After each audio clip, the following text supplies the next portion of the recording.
else has the answer. Some other place will be better. Some other time it will all turn out. This is it. No one else has the answer. No other place will be better. And it has already turned out. You know who you are and you know what you want. There is no need to run outside for better seeing, nor to peer from a window.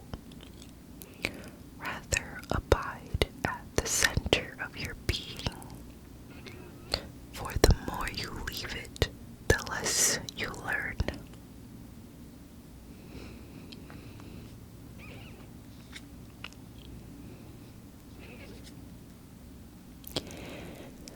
The title of this poem is Courageous Rest. Some of us need to discover that we will not begin to live more fully until we have the courage to do and see and taste and experience much less than usual. There are times when, in order to keep ourselves in existence at all, we simply have to sit back for a while and do nothing. And for a person who has let themselves be drawn completely out of themselves by their activity, nothing is more difficult than to sit still and rest, doing nothing at all. The very act of resting is the hardest and most courageous act a person can perform. I liked that poem. It speaks to me. Hopefully any of these poems you like as well. Some of them are short, some of them are long. The title of this poem is Simple Things.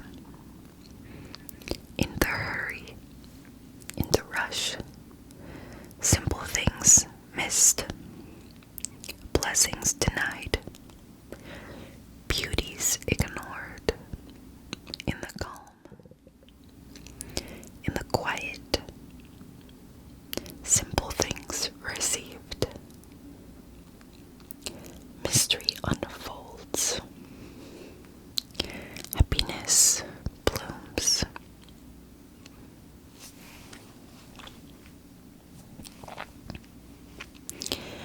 The title of this poem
shame, the malice.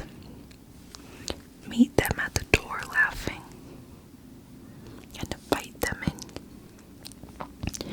Be grateful for whoever comes, because each has been sent as a guide from beyond.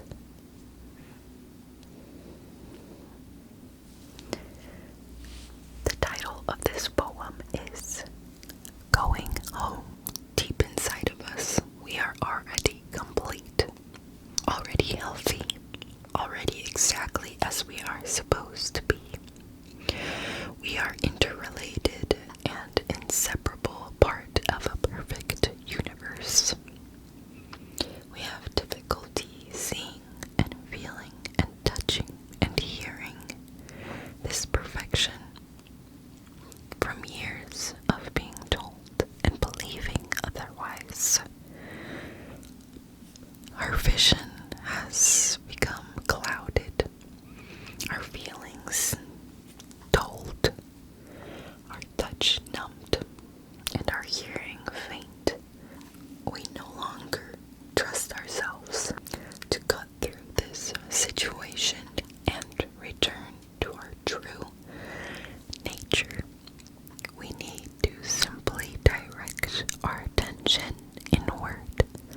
We need to sit and meditate by quieting our minds and opening our hearts. We touch that place deep inside of us that is already whole. Once we reconnect with this source of balance, our life begins to change. We begin to listen to ourselves with care and attention. We seek guidance from within and receive direction. Once we reconnect with this place of inherent wisdom, we begin a journey back home. We begin to trust ourselves. We begin to heal ourselves. The title of this poem is What to Remember Upon Waking. In that first, hardly noticed moment in which you wake, coming back to this life from the other more secret, movable and frighteningly honest world where everything began, there's a small opening into the new day, which closes the moment you begin your plans. What you can plan is too small for you to live. What you can live wholeheartedly will make plans enough for the vitality hidden in your sleep. To be human is to become visible while carrying what is hidden as a gift to others. To remember the other world in this world is to live your life in true inheritance. You are not a troubled guest on this earth. You are not an accident amidst other accidents. You are invited from another and greater night than the one from which you have just emerged. Now looking through the slanting light of the morning window toward the mountain presence of everything that can be, what urgency calls you to your one love? What shape waits in the seed of you to grow and spread its branches against a future sky? It is waiting in the fertile sea, in the trees beyond the house, in the life you can imagine for yourself, in the open and lovely white page on the waiting desk.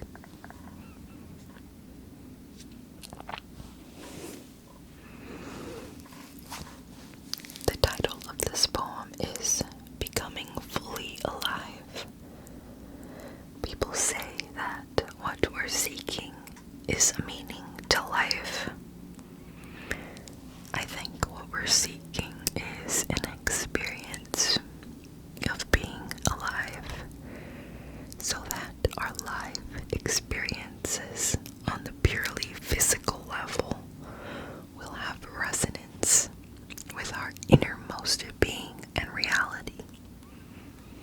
so that we can actually feel the rapture of being alive.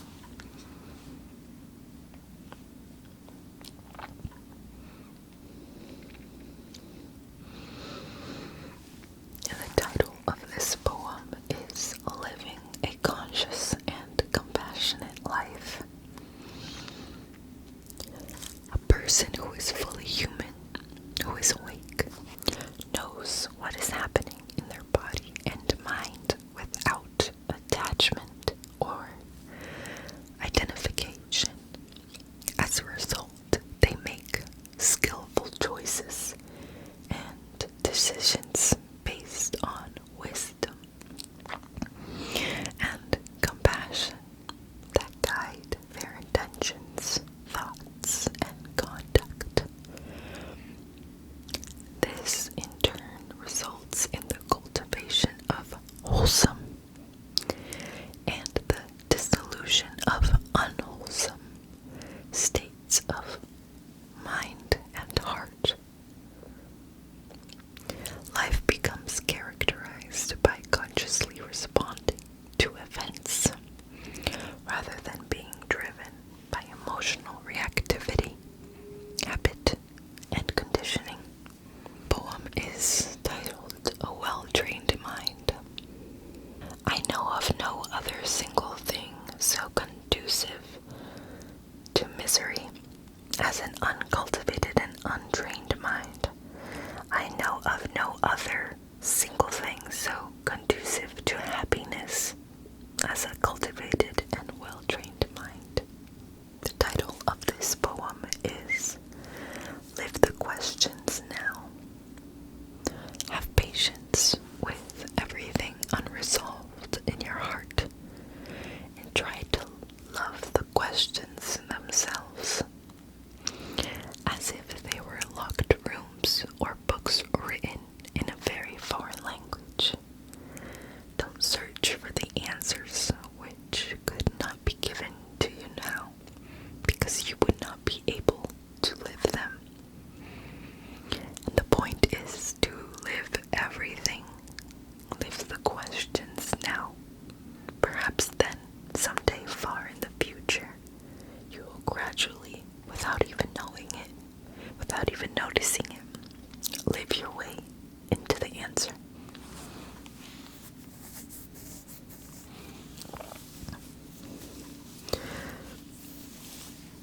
The title of this poem is The Journey. One day, you finally knew what you had to do and began, though the voices around you kept shouting their bad advice, though the whole house began to tremble, and you felt the old tug at your ankles. Mend my life, each voice cried, but you didn't stop. You know what you had to do. Though the wind pried with its stiff fingers at the very foundations, though their melancholy was terrible,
and retell it in words and in touch. It is lovely until it flowers again from within. A self-blessing.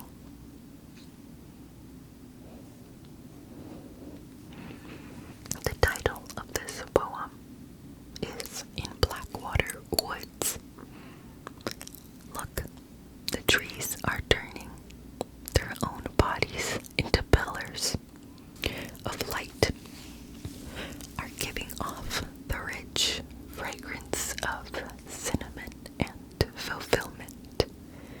The long tapers of cattails are bursting and floating away over the blue shoulders of the ponds, and every pond, no matter what its name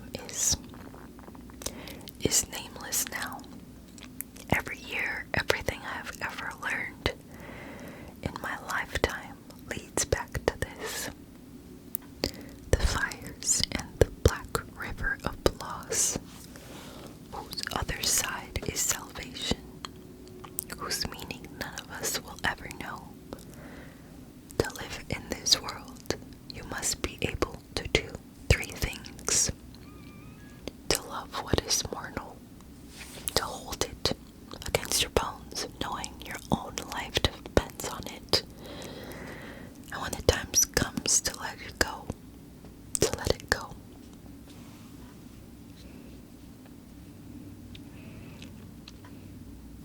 This poem is titled, There is a Light. There is a light that shines beyond all things on earth, beyond us all.